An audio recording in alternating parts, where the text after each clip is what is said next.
2027 में सेंसस होगी, उसके बाद हम डिलिमिटेशन करेंगे, उसके बाद उसको लागू करेंगे। इंडिया गठबंधन ने उस समय कहा कि इसको 2024 के लोकसभा इलेक्शंस में आप लागू कर दीजिए, लेकिन मोदी जी तो मोदी जी हैं, वो कहाँ किसी की सुनते हैं।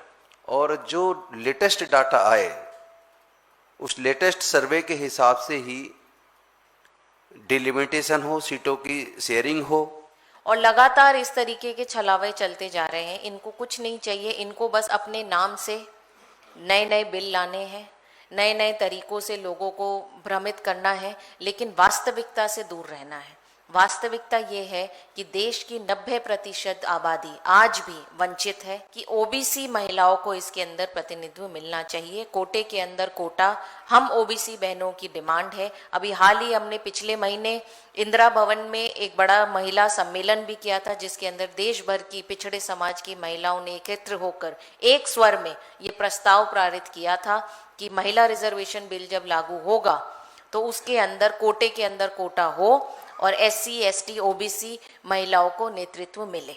तो महिला आरक्षण बिल प्रस्तुत हुआ और उसके अंदर OBC महिलाओं का हक की बात अगर नहीं हुई तो हम सत्याग्रह के माध्यम से एक बहुत बड़ा आंदोलन करेंगे। वुमेन रिजर्वेशन की बात है, जैसा हमारी honourable chairman Congress parliament party की सोनिया गांधी जी ने भी अपने लेख में लिखा है कि it is a settled issue, इस पे कोई चर्चा नहीं है। जो महिला आरक्षण है वो हो चुका है, फुल स्टॉप। अब इसमें आगे की जो बात है उसके क्रियान्वयन की है कि उसका क्रियान्वयन, उसका एग्जीक्यूशन, उसका इम्प्लीमेंटेशन किस तरह से हो। अभी जो रिसेंट डेवलपमेंट हुई है उसमें मोदी जी ने एक सेशन बुलाया है कल 16 तारीख को, और उसमें वो कुछ अमेंडमेंट्स लेकर के आ रहे हैं। पहले जो महिला आरक्षण के बारे में बातें तय हुई थी, यूनानिमसली तय हुई थी, और खुद मोदी जी ने एक रोड मैप, जिसको बीजेपी वाले क्या कहते हैं कि क्रोनोलॉजी, वो क्रोनोलॉजी बनाई थी। और वो क्रोनोलॉजी क्या थी कि 2023 में महिला आरक्षण का ये जो बिल, जिसको नारी शक्ति वंदन अधिनियम 2023 बोला जाता है, वो पास कर दिया यूनानिमसली, सबने, उसमें किसी पार्टी ने उसका विरोध नहीं किया। उसके बाद मोदी जी ने जो रोड मैप बनाया वो बोले कि 2027 में सेंसस होगी, उसके बाद हम डिलिमिटेशन करेंगे, उसके बाद उसको लागू करेंगे। इंडिया गठबंधन ने उस समय कहा कि इसको 2024 के लोकसभा इलेक्शंस में आप लागू कर दीजिए, लेकिन मोदी जी तो मोदी जी हैं, वो कहाँ किसी की सुनते हैं। वो लागू नहीं हुआ। अब आपने देखा सडनली वो एक अधिनियम लेकर के आ रहे हैं, और जैसा कि सुनने में आ रहा है कि जो 2011 की सेंसस है, अब 2027 की बात नहीं कर रहे, खुद ही उन्होंने 2027 की बात की थी पहले, अब वो कह रहे हैं 2011 की सेंसस के ऊपर हम ये इसको लागू करेंगे। अब इसका क्या कारण है, ये समझने की बात है। एक लॉजिक की बात भी है वैसे कि by the way I am a qualified doctor, तो मेरे पास अगर कोई रोगी आता है, कोई पेशेंट आता है और उसकी ट्रीटमेंट मुझे करनी है, तो मैं उसको उसका रिसेंट एक्सरे कराना पड़ेगा, MRI कराना पड़ेगा, CT स्कैन कराना पड़ेगा। और मैं अगर ये कहूं कि भाई साहब मैं आपके रिसेंट MRI या CT पे ट्रीटमेंट नहीं करूंगा, मैं तो आपके 2011 के MRI पे ट्रीटमेंट करूंगा 2026 में, तो ये चलने वाली बात नहीं है। जो 2011 से लेके 2027 तक, जिसको कहते हैं ना, lot of water has gone through the river Yamuna, बहुत पानी बह चुका है, डेमोग्राफी में बहुत ज्यादा बदलाव आ चुका है। तो अब मोदी जी जो बात कर रहे हैं वो 2011 की सेंसस की बात कर रहे हैं। अरे भाई, अगर आपको 2011 की सेंसस पे काम करना था तो वो तो तब भी अवेलेबल थी 2023 में, तब आपने कहा नहीं 2027 की सेंसस में करेंगे, उसके बाद करेंगे। अब आप जो है बिल्कुल यू टर्न कर रहे हैं, पलटी मार रहे हैं। तो इसके पीछे कारण क्या है, मैं थोड़ा सा उस कारण को स्पष्ट करना चाहता हूं।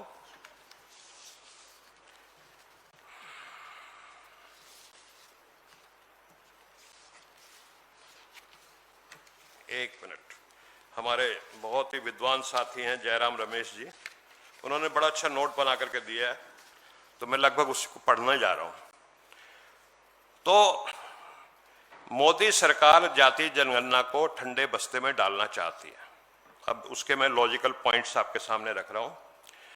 20 जुलाई 2021 को लोकसभा में एक प्रश्न के उत्तर में मोदी सरकार ने कहा कि भारत सरकार ने एक नीति के रूप में यह निर्णय लिया है कि जनगणना में अनुसूचित जाति और अनुसूचित जनजाति के अलावा अन्य जातियों की जनसंख्या की गणना नहीं की जाएगी।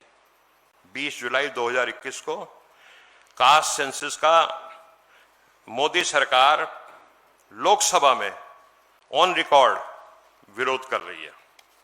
फिर आ जाइए 21 सितंबर 2021 को मोदी सरकार ने सुप्रीम कोर्ट में एक हलफनामा दायर किया, सुप्रीम कोर्ट में एफिडेविट, और कहा कि उसने जाति जनगणना ना कराने का एक सोच समझकर कॉन्शियस नीतिगत निर्णय लिया है। 28 अप्रैल 2024 को आ जाइए, मोदी जी जो हैं एक इंटरव्यू दे रहे हैं, ये है न्यूज 18 नेटवर्क। इस इंटरव्यू में मोदी जी अपने टेलीविजन साक्षात्कार में क्या कहते हैं कि जाति जनगणना की मांग उठाने पर कांग्रेस पर अर्बन नक्सल मानसिकता का मोदी जी आरोप लगाते हैं। मैं दोबारा रिपीट करूंगा, वो कहते हैं कि जाति जनगणना की बात करने वाले अर्बन मानसिकता के लोग होते हैं। ठीक है, अब आइए सीधा 30 अप्रैल 2025 को, लगभग एक साल बाद, तो उससे कुछ दिन पहले 22 अप्रैल को पहलगांव में एक आतंकी हमला हुआ था और दिल्ली कैबिनेट की मीटिंग होती थी और उसमें पाकिस्तान को कैसे जवाब दिया जाए, सर्जिकल स्ट्राइक दी जाए, क्या किया जाए, वो सारी बातों की चर्चा होती थी। तो 30 अप्रैल 2025 को एक कैबिनेट की मीटिंग हुई और सबने सोचा कि भाई कुछ सिंदूर कांड, पहलगाम पे कुछ जो मंत्री जी कुछ बताएंगे, और मंत्री जी जब बाहर निकले प्रेस को उन्होंने संबोधन किया तो अचानक उन्होंने कह दिया कि जाति जनगणना कराएंगे, ये हमारी कैबिनेट ने फैसला लिया। तो सब लोग स्तब्ध थे कि ये क्या हुआ। अब मैं थोड़ी उसके पीछे की चीज बैकग्राउंड पे जाता हूं। 2023 में जब ये अधिनियम बना तो मोदी जी सुपर कॉन्फिडेंट थे, उनको लगता था अब की बार 400 पार। उसके बाद हमारे न्याय योद्धा राहुल गांधी जी ने एक भारत जोड़ो यात्रा शुरू की और उस न्याय यात्रा में, भारत जोड़ो यात्रा में न्याय योद्धा राहुल गांधी जी ने संविधान का मुद्दा, जाति जनगणना का मुद्दा उठाया, बड़े जोर शोर से पुरजोर तरीके से उठाया, और वो मुद्दा जो था वो जनमानस में घर कर गया। उसके बाद 2024 का इलेक्शन होता है और उस इलेक्शन में Modi ji had the shock of his life. 400 पार की जगह जो सीटें आई वो 241 पे मोदी जी आके अटक गए। तो अब इनके यहाँ तो बहुत चिंतन शिविर होते हैं, मंथन होता है, तो मंथन का सिलसिला आरएसएस में चला, बीजेपी में चला, और क्या कहते हैं इस तरह के जैसे विवेकानंद फाउंडेशन टाइप के जितने हैं उनमें सब में चला। भी ये हुआ क्या, तो अल्टीमेटली जो निष्कर्ष उसका निकला वो ये था कि जो इस देश का जो ओबीसी है, एसटी, एससी है, एसटी है और जो ईडब्ल्यूएस है, गरीब है, उसने इस चीज को बहुत सीरियसली लिया कि ये संविधान बदलने की बात कर रहे हैं और जाति जनगणना के विरोध में, जो जाति जनगणना के समर्थन में संवैधानिक बात करते हैं, उनका वो अर्बन नक्सल और पापी और पता नहीं क्या क्या, आप जानते हैं अनुराग ठाकुर टाइप के लोग क्या क्या बोलते हैं। तो जब ये निष्कर्ष निकला, आप सब जानते हैं कि सरसंघचालक आरएसएस के मोहन भागवत जी और मोदी जी सार्वजनिक तौर पे हो सकता है मिले भी हों कुछ 2-4 बार, लेकिन बंद कमरे में मोदी जी जब से प्रधानमंत्री बने वो कभी नहीं मिले। 11 बरस बाद 29 अप्रैल 2025 को पहली बार सरसंघचालक जी मोदी जी के निवास में जाकर के बंद कमरे में कुछ बात करते हैं। अब मुझे नहीं पता वो क्या बात करते हैं, पत्रकार कयास लगाते हैं, लेकिन अगले ही दिन जाति जनगणना की घोषणा कर दी जाती है। अब क्या है कि बेसिकली बीजेपी, आरएसएस और ये पूरा जो हाइड्रा हेडेड ऑर्गेनाइजेशन है, वो सब मनुवादी मानसिकता के लोग हैं।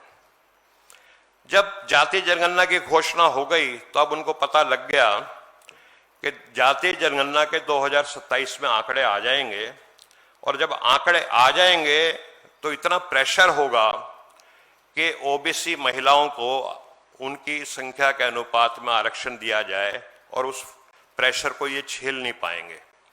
इसलिए 2027 से पहले 2011 की सेंसस पे ये लोग करना चाहते हैं। और मैं अभी हाल में जो हमारे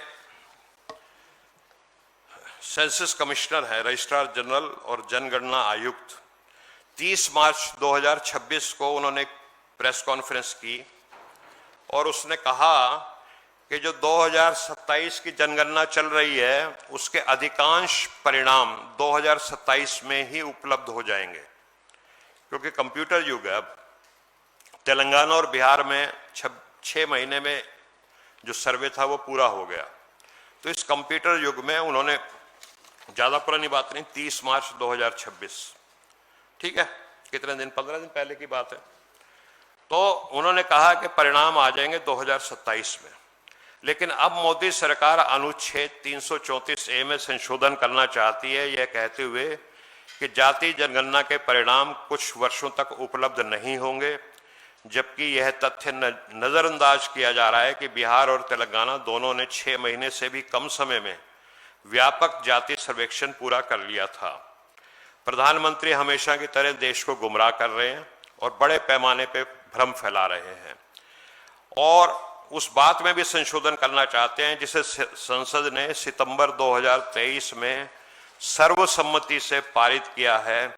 और असली छिपा हुआ एजेंडा केवल इतना है कि जाति जनगणना ना कराई जाए, और जो ओबीसी की हमारी माताएं बहनें हैं उनको लोकसभा में प्रतिनिधित्व का मौका ना मिले, जो लगभग 60% की संख्या है।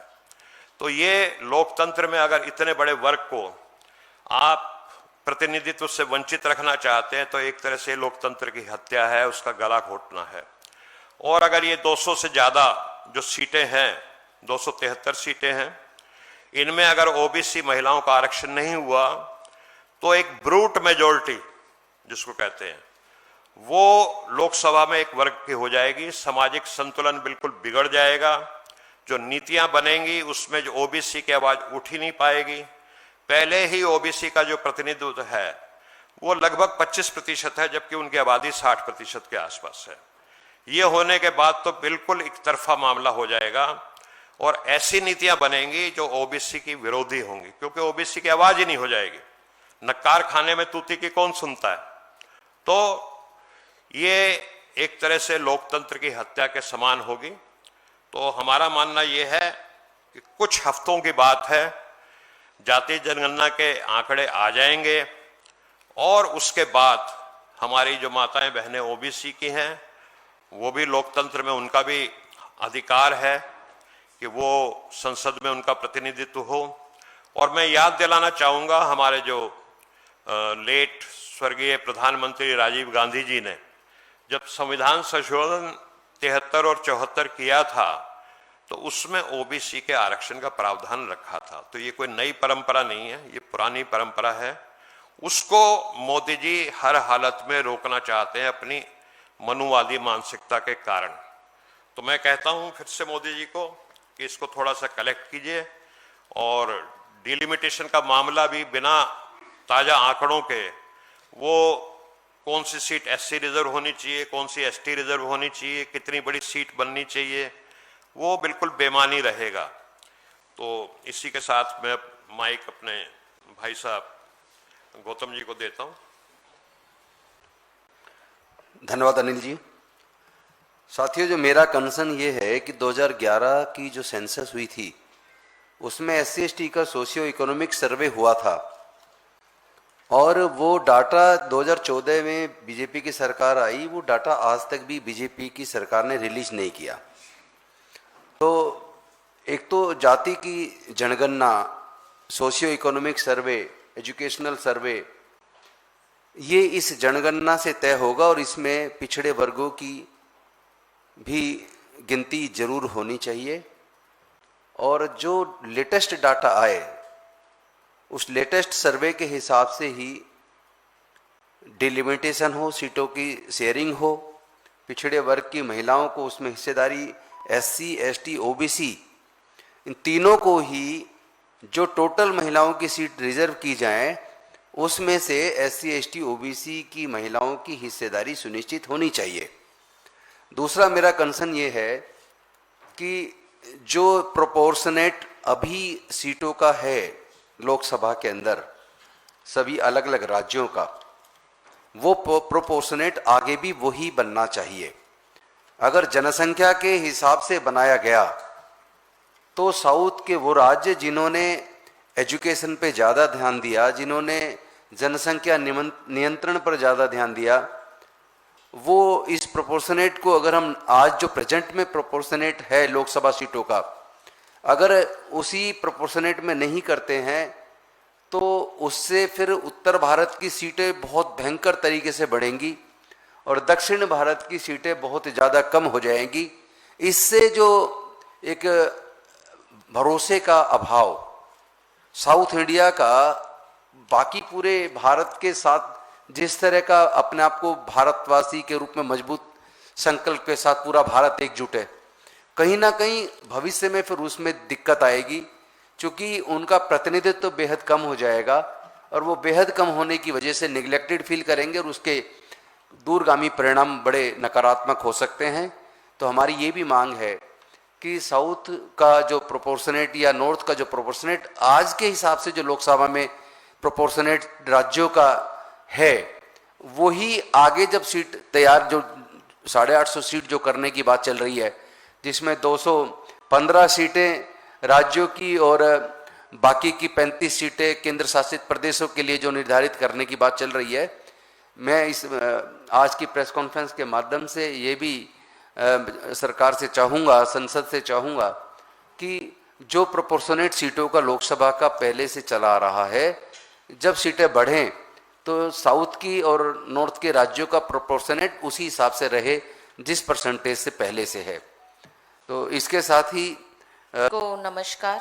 सम्मानित प्रेस के हमारे साथी और मंच पर मौजूद हमारे OBC और SC डिपार्टमेंट के सम्मानित चेयरमैन मेरे साथी जितेंद्र बघेल जी और चित्रा बाथम जी, जैसे कि मेरे से पहले हमारे आदरणीय चेयरमैन OBC डिपार्टमेंट के अनिल जैन जी ने बहुत विस्तार से अपनी बात रखने का काम किया, मैं ज़्यादा नहीं बोलूँगी। मैं एक महिला हूँ और इस पार्टी ने मुझे मौका दिया है और निश्चित तौर पर राहुल गांधी जी और हमारे राष्ट्रीय अध्यक्ष खड़गे जी की जो सोच है, सोनिया गांधी जी ने जो लकीर खींची है 2023 में जब वो खड़ी हुई थी इस बिल के समर्थन के लिए, उन्होंने स्पष्ट तौर पर कहा था कि इस बिल का कांग्रेस पार्टी पूरा समर्थन करती है, लेकिन इस बिल में न्याय होना चाहिए, सामाजिक न्याय होना चाहिए, सभी वर्गों को प्रतिनिधित्व मिलना चाहिए। राजेंद्र पाल गौतम जी ने भी अपनी बात रखने का काम किया और ये निश्चित तौर पर तय है कि बीजेपी सरकार, जो ये मोदी सरकार है, बीजेपी गवर्नमेंट किसी भी हालत में जातिगत जनगणना नहीं करवाएगी। वो उसका हमने एक एग्जाम्पल देख भी लिया कि उन्होंने जिस तरीके से जो सर्वे का फॉर्म निकाला था उसके अंदर उन्होंने OBC को इंक्लूड भी नहीं किया है। तो ये एक छलावा है और लगातार इस तरीके के छलावे चलते जा रहे हैं। इनको कुछ नहीं चाहिए, इनको बस अपने नाम से नए नए बिल लाने हैं, नए नए तरीकों से लोगों को भ्रमित करना है, लेकिन वास्तविकता से दूर रहना है। वास्तविकता ये है कि देश की 90% आबादी आज भी वंचित है, वो उनको प्रतिनिधित्व नहीं मिल रहा है, वो आगे नहीं आ पा रही है। तो हमारी सीधे तौर पर ये मांग है कि जो महिला आरक्षण बिल है, महिला आधी आबादी है पूरे देश की, महिलाएं को समानता नहीं, न्याय चाहिए, सामाजिक न्याय चाहिए। और इसी के लिए आज जो ओबीसी डिपार्टमेंट, और मैं बहुत खुश हूँ कि एससी डिपार्टमेंट ने भी इस हमारी मांग को सपोर्ट करने का काम किया है, क्योंकि हम सब लोग मिलकर आगे बढ़ना चाहते हैं। हम भी चाहते हैं कि अंतिम पंक्ति में खड़ी वो महिला ऊंचे सदन में पहुंचने का काम करे, क्योंकि राजीव गांधी जी ने पंचायती राज सिस्टम के तहत ओबीसी महिला को, एससी महिला को, एसटी महिला को अलग से प्रावधान देकर नेतृत्व देने का काम किया था, जमीन पर मजबूत करने का काम किया था।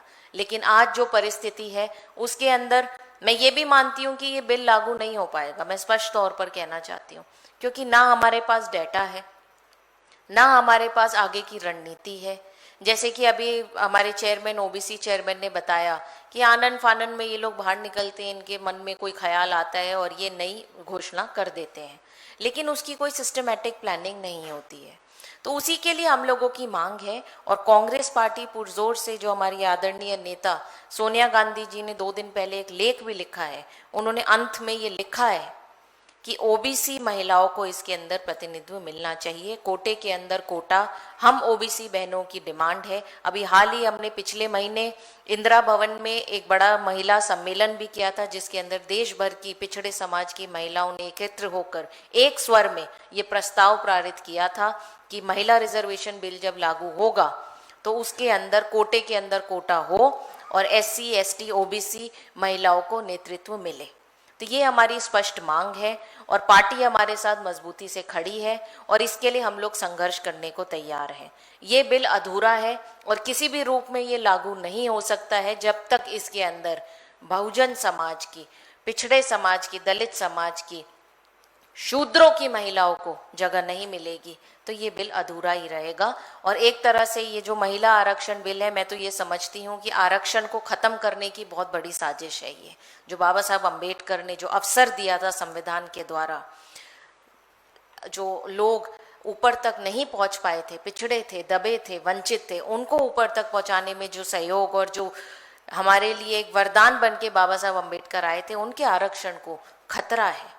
महिला आरक्षण बिल किसी भी रूप में पास नहीं हो सकता जब तक आप डिलिमिटेशन नहीं करते हैं, जब तक आप लोग जनगणना नहीं करते हैं और जनगणना के तहत आप लोग ये नहीं बताते हैं कि देश में कितने ओबीसी हैं, कितने एससी हैं, कितने एसटी हैं। सबकी गिनती होना ज़रूरी है। और राहुल गांधी जी ने ये बिल्कुल निश्चित तौर पर कहा है, जिसकी जितनी हिस्सेदारी उसको उतनी भागीदारी मिलेगी। तो ये सुनिश्चित करते हुए कल हम लोग जंतर मंतर पर एक विशाल प्रदर्शन करने जा रहे हैं और कांग्रेस पार्टी इसके लिए प्रतिबद्ध है कि हर एक प्रत्येक व्यक्ति को इसके अंदर, हर एक उस महिला को अवसर मिले और ऊंचे सदन में जाके वो सबकी आवाज़ उठाने का काम करे। बहुत बहुत धन्यवाद। Chitra ji, would you like to add?